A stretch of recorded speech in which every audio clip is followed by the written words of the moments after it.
एबे ration card को नहीं आसला गोटे बहुत बड़ अपडेट आ कौन अपडेट आसी वीडियो माध्यम जाना आउ आपण मैंने भिडियोटी लास्ट पर्यंत देखूँ संपूर्ण जानीपर आदि आम चैनल नुआ कर भिडियोटी गोटे लाइक सब्सक्राइब करेंगे आ बेल आइकन को दबाई ऑल उपर क्लिक करेंगे। चलतु संपूर्ण भिडियोटी आरंभ करवा। एबे राशन कार्ड रे नुआ नियम सरकार करिसेंती। एबे जो आगुरु 3 मासरे एकाथरे राशन सामग्री मिलूला एबे आउ एका सांगरे 3 मासर चाउल मिलिबो नाही। एबे प्रति मासरे थरे नखा राशन सामग्री मिलिबो बोली सरकार बहुत बड़ घोषणा करिसेंती। आउ 3 मासरे थरे नुहे प्रति मासरे हिताधारी को राशन मिलिबो।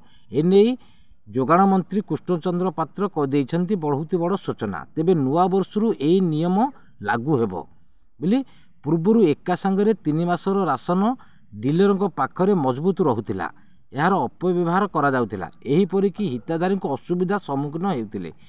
एणु सरकार प्रति मासरे राशन देबाकू निष्पत्ति नेइथिबा मंत्री कहिसेंती कृष्णचंद्र पात्र। बहुत बड़ घोषणा करिसेंती मंत्री कृष्णचंद्र पात्र।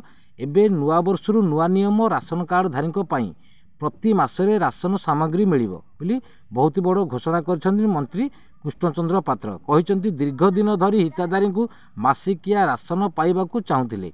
एबे मंत्री सूचना परे योजनार प्रकृत उद्देश्य सातधिक हेबो बोली कहिसेंती मंत्री कृष्णचंद्र पात्र।